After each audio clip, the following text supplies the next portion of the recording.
এখানে একটা সার্ভে করছিল, যার কারণে আমাদেরকে আজকে ইনভাইট করা হয় এবং আমরা সার্ভে চলাকালীন আমরা এখানে আসি। ব্যাপারটা হলো এটা স্মার্ট সিটির আন্ডারে এই কনস্ট্রাকশন সবটা করা হয়েছে। আমাদের মেইন কথা হচ্ছে যে আমাদের যে এই লেকটা, এটা তো অনেকদিন ধরেই মাইগ্রেটরি বার্ডসরা আসছে। এটা একটা ন্যাচারাল মানে ইকোলজিক্যাল ব্যালেন্সটা ঠিক রাখার জন্য এই লেকটা খুব ইম্পর্টেন্ট। আমরা ছোটবেলা থেকে দেখে আসছি এখানে মাইগ্রেটরি বার্ড আসছে, কিংবা এটা অনেকটা আমাদের এই অত্র এলাকার পুরো ইকোলজিক্যাল ব্যালেন্সটার জন্য মোটামুটি ভালোভাবেই একটা রোল প্লে করে। আর এখানটা হচ্ছে কি চতুর্দিক থেকে এনক্রোচমেন্ট হচ্ছে, এখন একটা কমার্শিয়াল ব্যাপার হয়ে গেছে এখানে। ফলে এটার যে মানে পরিচ্ছন্নতাটা আছে, লেকটাও আস্তে আস্তে কমে যাবে, মানে এরিয়া কমবে, ডেপনেস কমবে। ফলে এটা একটা ইকোলজিক্যাল একটা ডিস্টারবেন্সের তৈরি হবে। দ্যাটস ওয়াই আমাদের এই স্টেপটা নেওয়া। এটা নিয়ে আমাদের হিউম্যান রাইটস কমিশনে কেস করা হয়েছে। এর যে চেহারা পরিবর্তন হইতেছে, ডাইভারশন বলে আর কি, ওটা যা লেক থাকার কথা, লেকটার মধ্যে কৃত্রিমভাবে কনস্ট্রাকশন তৈরি করা হইতেছে, যেটার জন্য রেভিনিউ ডিপার্টমেন্টের পারমিশন লাগে সেইটাও নেওয়া হয়েছে না, এবং এটা নেওয়ার জন্য যে পৌরসভার পারমিশন লাগে সেইটাও নেওয়া হয়েছে না। আর এর ফলে লেকটার চরিত্রটাই ধ্বংসাত্মকভাবে শেষ হয়ে যেতেছে। এই লেকটা একটা বিশেষ গুরুত্ব এই কারণে, এটা একটা প্রাকৃতিক লেক ছিল, আর এটা সারা পৃথিবীর যে পরিযায়ী পাখিদের যে পৃথিবীর এক জায়গা থেকে আরেক জায়গায় যাওয়ার যে গতিপথ, সেই গতিপথের মধ্যে একটা কিন্তু এটা পড়ে। এটাই এরা এখানে প্রায় 27-28 ধরনের পাখি এখানে আশ্রয় নিত শীতকালে, এবং এরা প্রজননের পরে বাচ্চাগুলো বড় হইতো আবার মানে ঋতু পরিবর্তনের সঙ্গে সঙ্গে তারা আবার তাদের জায়গায় নিজস্ব বাসস্থানে তারা যাইতে গিয়া সেই বাসস্থানটাই এরা নষ্ট করে দিতেছে এই নির্মাণ কার্যের নামে, ডেভেলপমেন্টের নামে। আসলে এটা ডেভেলপমেন্ট হইতেছে না, এটা হইতেছে ডেভেলপমেন্ট উইথ ডিস্ট্রাকটিভ ডেভেলপমেন্ট যাকে বলে, এটা তাই হইতেছে। এটা যদি আমরা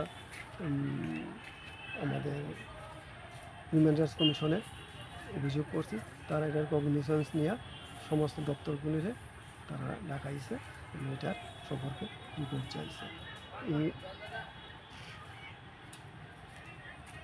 আজকে এইটা যে এটা যেই অবস্থায় ছিল এই অবস্থায় আছে কিনা এটা জানবার জন্য এটা আজকে মাপটা নেওয়া হইতেছে। এই জন্য তারা আমাদেরও ডাকাইছে, আমরাও আইছি, এবং তারা মাপটা নিতেছেন। তারা রিপোর্ট দিলে কী দেয় আমরা দেখি। আমরা একটা এটা মানে একটা স্বেচ্ছাসেবী সংস্থা, ওয়াটার বডিজ অ্যান্ড এনভায়রনমেন্ট, অর্থাৎ জলাশয় এবং পরিবেশ সংরক্ষণ মঞ্চ। তো আমরা যখন এটা প্ল্যান করা হয় তখন একটা স্টেক হোল্ডার্স মিটিং হয়েছিল, এবং সেই স্টেক হোল্ডার্স মিটিংয়ে তারা সেটা বলেছিল এখানে কি কি করা হবে। তখন আমরা বলেছিলাম যে এখানে যদি এই সামনের দিকে যে পন্টুন মেথড করে সামনের জায়গায় ওরা একটা প্ল্যাঙ্ক বানিয়েছে, মানে পাটাতন। তো আমরা তখনই বলেছি যে এটা যদি করা হয় তাহলে অ্যামফিবিয়ান থেকে আরম্ভ করে সমস্ত প্রাণীদের মানে একটা চলাচলের সমস্যা হবে, এবং দ্বিতীয়ত এখানের যে মানে হ্যাবিটেট আছে, হ্যাবিটেটটা যদি নষ্ট হয় তাহলে এই যে মাইগ্রেটরি বার্ডস এখানে আসে কমপক্ষে 30টা স্পিসিস, আরও বেশি আসে। তো সেগুলো এখানে এসে ডিম পাড়ে এবং বাচ্চা ফোটায়, তারপর যখন শীত চলে যায় সেই বাচ্চাগুলো চলে যায়।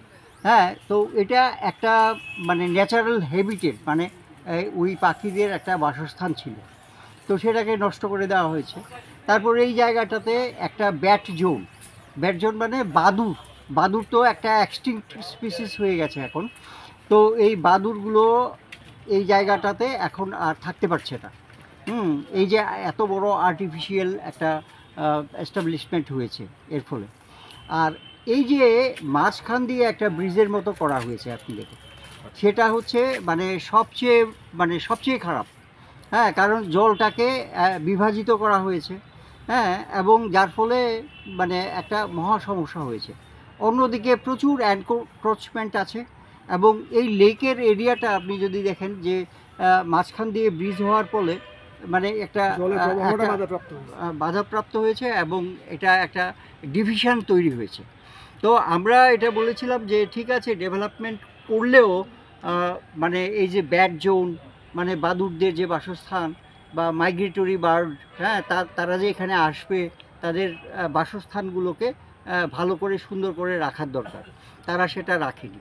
আর ওই যে পন্টুন মেথড করে যে ওরা পাটাতনের মতো করেছে, তো সেখানেও কিন্তু এই সমস্যাগুলো হয়েছে। তো এর জন্যে আমরা ত্রিপুরা হিউম্যান রাইটস কমিশনে একটা কেস ফাইল করেছিলাম এবং হিউম্যান রাইটস কমিশনের তরফ থেকে বিভিন্ন দপ্তরকে নোটিশ দিয়েছে যে এটা কিভাবে করা হলো। হ্যাঁ, তো সেই কারণে আজকে এটা একটা সার্ভে করা হচ্ছে। হ্যাঁ, ল্যান্ড অ্যান্ড রেভিনিউ ডিপার্টমেন্ট থেকে সার্ভেটা করা হচ্ছে।